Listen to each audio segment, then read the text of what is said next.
10 अंग्रेजी में સૌથી પહેલો જે પાર્ટ છે અગેન્સ્ટ ઓલ ઓડ્સ એની અંદર સૌથી પહેલાં જે એક્સરસાઇઝ આપેલી છે, જે રીડિંગ મટીરિયલ આપેલું છે એ રીડિંગ મટીરિયલ ખૂબ જ ઉપયોગી રીડિંગ મટીરિયલ છે. એ ઉપરાંત એ રીડિંગ મટીરિયલ આપણા માટે મોટિવેટ કરનાર એક લેખ છે અને આ જે છે એ એક રિયલ સ્ટોરી છે.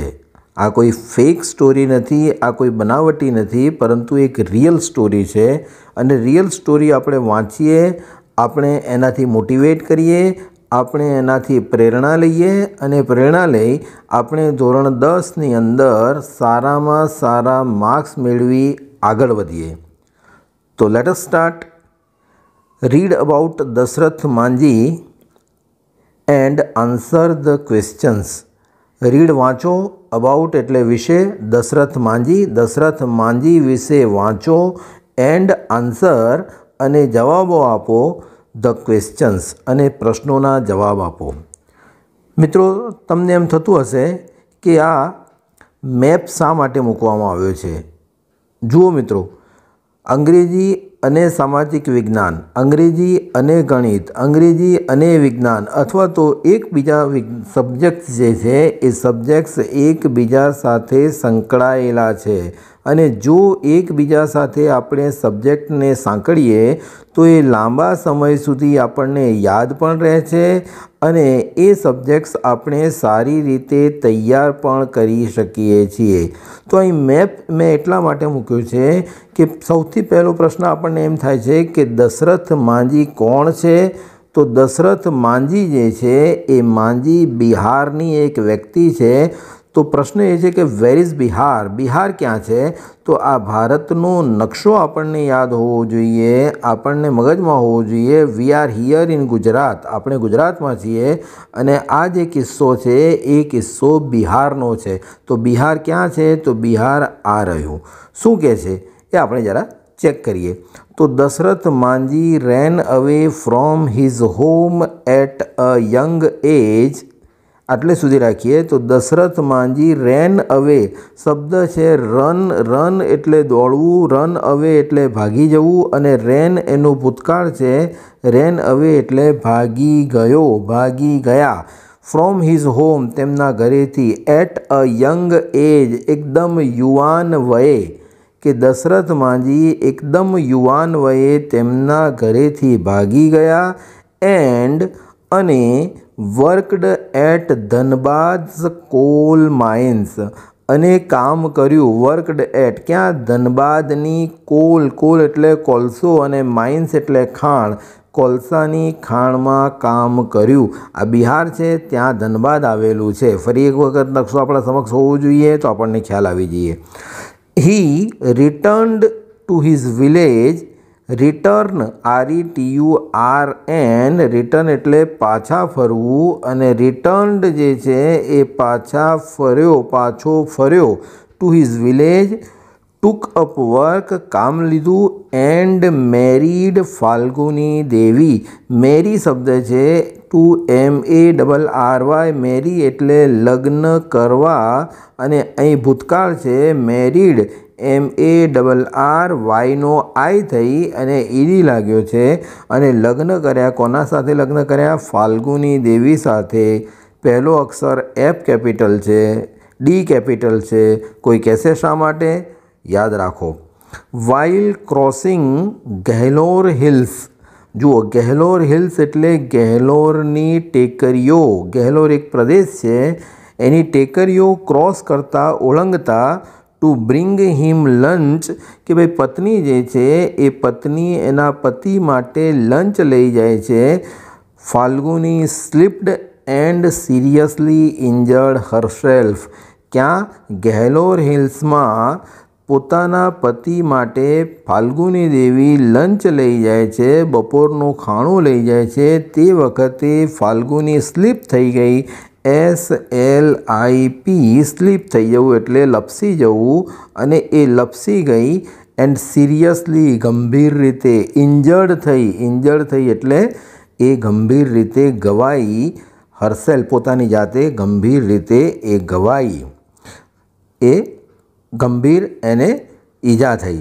they could not reach her to the nearby hospital. આટલે સુધી વાક્ય છે they could not, તેઓ લઈ જઈ ન શક્યા તેણીને ટુ ધ નિયરબાય, નજીકના, નિયરબાય એટલે નજીકના, હોસ્પિટલ એટલે હોસ્પિટલમાં. કારણ કે બીકોઝનો અર્થ થાય છે કારણ કે. શા માટે? કારણ કે there was no straight access to the town. there was, ત્યાં સ્ટ્રેટ, સ્ટ્રેટ એટલે સીધો. સ્ટ્રેટનો શબ્દ જરા વાંકો છે પણ એનો અર્થ થાય છે સીધો, STRAIGHT. એક્સેસ એટલે સીધો પ્રવેશ નહોતો. ટુ ધ ટાઉન, ટાઉન એટલે નગરનો. એન્ડ અને તેથી eventually, which eventually lead her to death, અને એ ત્યાં પહોંચી ન શકી, ગંભીર રીતે ઘાયલ હતી, ત્યાં પહોંચી ન શકી કારણ કે સીધો રસ્તો નહોતો, અને ઇવેન્ચ્યુઅલી સી ઇઝ ડેડ, કારણ કે ઇવેન્ચ્યુઅલી અને પછી પરિણામે તે શું થઈ? મૃત્યુ પામી. કોણ મૃત્યુ પામ્યું? ફાલ્ગુની દેવી.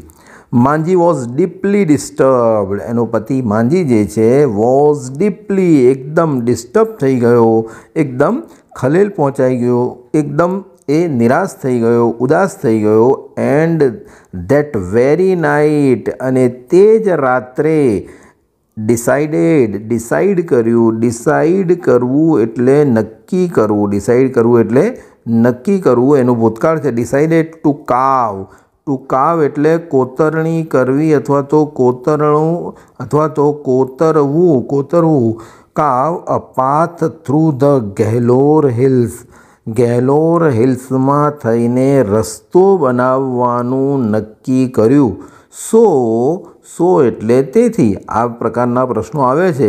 બીકોઝ એટલે BECAUSE, યાદ રાખજો. બીકોઝ એટલે કારણ કે, અને સો જે છે એનો અર્થ થાય છે તેથી. બંને શબ્દો યાદ રાખવાના છે, આપણને કંજક્શનમાં પૂછાય છે. His village could have easier access to the medical services. તેથી તેના વિલેજને એટલે તેના ગામના લોકોને could have easier access, એકદમ સરળ પ્રવેશ મળી જાય, ટુ મેડિકલ સર્વિસીસ, કે આરોગ્ય સેવાઓ જે છે એ આરોગ્ય સેવાઓ તેને સરળતાથી, ગામના લોકોને સરળતાથી મળે. હી કાર્વડ, કેટલી મોટી વાત લખેલી છે. હી કાર્વડ અ પાથ, તેણે રસ્તો બનાવ્યો. હી કાર્વડ એ કોતર્યો, ખોદ્યો.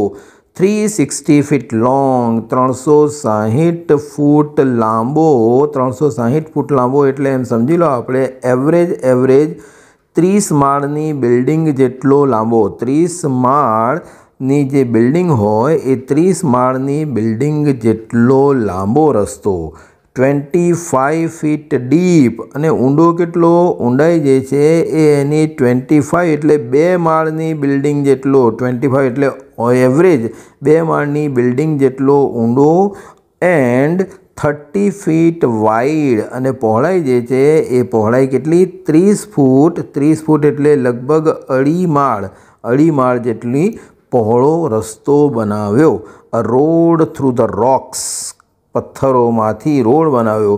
ઇન ગેહલોર હિલ્સ, આ જે ગેહલોરની ટેકરીઓ હતી એ ટેકરીઓમાં એણે 360 ફૂટ લાંબો, એ જ રીતે 30 ફીટ જે છે એ ઊંડો, અને 30 ફીટ 25 ફીટ પહોળો, 30 ફીટ પહોળો અને 25 ફીટ ઊંડો રસ્તો બનાવ્યો. હી કોટેડ, તેઓ કહેતા. When I started hammering the hill, યાદ રાખવાનું છે આ. વેન આઈ સ્ટાર્ટ એટલે સ્ટાર્ટ કરવું, શરૂ કરવું. ભૂતકાળ છે. સ્ટાર્ટેડ, હેમર, HAMMER, હેમર એટલે હથોડી, અને હેમર એટલે હથોડો મારવો. હેમરિંગ ધ હિલ, જ્યારે એણે હથોડો મારવાનું શરૂ કર્યું. હિલને, ડુંગરાને અથવા તો એ ટેકરીને. પીપલ કોલ્ડ મી અ લ્યુનેટિક, લોકો મને પાગલ કહેતા. લ્યુનેટિક ગાંડો કહેતા, દીવાનો કહેતા, આ બધા શબ્દો છે. બટ ધેટ સ્ટીલ્ડ માય ડિટર્મિનેશન, પણ એ જે કહેતા એનાથી મારું ડિટર્મિનેશન છે, મારી મક્કમતા છે, એ મક્કમતા વધતી, સ્ટીલ જેવી થતી, મજબૂત થતી. He completed the work in 22 years. કેટલા વર્ષમાં કામ પૂરું કર્યું? 22 yearsમાં કામ પૂરું કર્યું. 1960 to 1983 સુધીમાં એણે કામ પૂરું કર્યું. ધીસ પાથ, હવે એનાથી ફાયદો શું થયો? This path reduced the distance between the Atri and Wazirganj sectors. હવે એ જે બિહાર છે એમાં બે સેક્ટર અલગ અલગ, એક એટરી સેક્ટર અને વજીરગંજ. એ સેક્ટરની વચ્ચે આ રીતે તળેટી હતી. એ તળેટીના કારણે આમથી ફરીને જવું પડતું હતું, પણ આ તળેટી તોડી નાખી અથવા એને કોતરી, એના કારણે એનું જે ડિસ્ટન્સ છે એ distance, this path reduced the distance between Atri and Wazirganj sectors of the Gaya district from 55 kilometers to 15 kilometers. આમથી આમ જવું પડે તો એ 55 કિલોમીટર્સ થાય. આ રસ્તો જે બનાવ્યો એના કારણે ફક્ત 15 કિલોમીટરનો જ રસ્તો બની ગયો. લેટર માંજી સેડ, પછી માંજીએ કહ્યું, though most villagers taunted me at first. Taunt, TAUNT, taunt એટલે ટોણો મારવો, ટાણો મારવો, કે ભાઈ ટોણો મારતા હતા. But there were quite a few who lent me support, પરંતુ કેટલાક એવા હતા જે મને સપોર્ટ આપતા હતા. By giving me food and helping me by my tools. શું આપતા હતા? ફૂડ આપતા હતા અને ટૂલ્સ જે છે, સાધનો છે, એ સાધનો લેવા માટે પૈસા પણ આપતા હતા, અથવા helping me by my tools. For this achievement, આ સિદ્ધિ માટે, એચિવમેન્ટ એટલે આ એની સિદ્ધિ છે. For this achievement Manjhi became popularly known as the mountain man. Manjhi એકદમ પોપ્યુલર થયો, એકદમ ખ્યાતનામ થયો. અને ખ્યાતનામ થઈ એ કયા નામથી ઓળખાયા? કયા નામથી? તો માઉન્ટેન મેન. કયા નામથી ઓળખાયા? માઉન્ટેન મેન એટલે પર્વતનો માણસ. His name was also proposed by the Bihar government for the Padma Shri award in 2006. ધીરે ધીરે વાક્ય વાંચવાનું. His name was also proposed, તેનું નામ મૂકવામાં આવ્યું, પ્રપોઝ કરવામાં આવ્યું કે ભાઈ આને પણ તમે પદ્મશ્રી એવોર્ડ, એક નામાંકિત એવોર્ડ આપો. By the Bihar government, Bihar government દ્વારા. For which award? Padmashri award. કયા એવોર્ડ માટે છે? પદ્મશ્રી એવોર્ડ. અને કઈ સાલમાં છે? 2006. યાદ રાખવાનું છે 2006. કે ભાઈ બિહાર ગવર્મેન્ટે 2006માં પદ્મશ્રી એવોર્ડ માટે તેમનું નામ સૂચવ્યું. When a movie on his life was announced, જ્યારે તેમના જીવન પર એક પિક્ચરનું એનાઉન્સમેન્ટ થયું, એક પિક્ચરની જાહેરાત થઈ. Manjhi was on his death bed. Manjhi જે હતા એ એમની મરણ પથારી પર હતા. He put his thumb impression, અંગૂઠાનું, થંબ એટલે અંગૂઠો અને ઇમ્પ્રેશન એટલે નિશાન. ઓન એન એગ્રીમેન્ટ, એક એગ્રીમેન્ટ ઉપર, એક કરાર ઉપર મૂક્યું. કરાર ઉપર એમણે અંગૂઠાનું નિશાન કર્યું.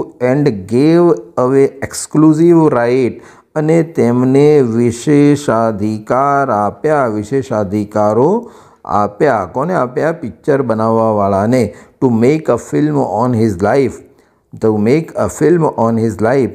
મિત્રો તમને ખબર છે કયું પિક્ચર બન્યું? Manjhi the mountain man picture બન્યું છે. માંજી ધી માઉન્ટેન મેન, આ પિક્ચર એના ઉપર બન્યું છે. અને આ પિક્ચરનો જે હીરો છે એ હીરો છે નવાઝુદ્દીન સિદ્દીકી. બજરંગી ભાઈજાનમાં જે પત્રકાર છે એ પત્રકાર આ પિક્ચરના હીરો છે. ખૂબ સરસ મજાની મૂવી છે, શક્ય હોય તો જોવી પડે. The mountain man was given a state funeral by the Bihar government of Bihar. અને આ જે માઉન્ટેન મેન છે, પર્વતનો માણસ કહેવાય છે, એને સ્ટેટ ફ્યુનરલ એટલે રાજ્ય કક્ષાની એ જે ફ્યુનરલ એટલે સ્મશાન યાત્રા કાઢવામાં આવી by the government of Bihar. છે ને ખૂબ સરસ મજાની વાતો. તો આ વાતો આપણે જાણવી પડે, જોવી પડે અને એના ઉપરથી આપણે શીખ લેવી પડે કે એક વ્યક્તિ કેટલું કામ કરી શકે છે. આના ઉપરથી આપણને ખબર પડે કે ભાઈ અપના હાથ જગન્નાથ, કે ભાઈ આપણું જે હાથ છે એ હાથ વડે આપણે ઘણા બધા કામ કરી શકીએ છીએ. ધોરણ 10ની પરીક્ષા આવશે, 10 શરૂ થઈ ગયું છે. ધ્યાન રાખો, માજીનો ફોટો તમારા મકાનમાં રાખો કે ભાઈ આ એક એવો માણસ હતો કે જે માણસે અગેન્સ્ટ ઓલ ઓડ્સ જઈને કામ કર્યું અને એણે પોતાનું જે ડિટર્મિનેશન છે, મક્કમતા છે, એને મક્કમતાથી કામ કરી અને નામના પણ કમાવી અને લોકોપયોગી કામો પણ કરાયા. આ રીતે આપણે આ પાઠને આગળ વધારીશું. Thank you.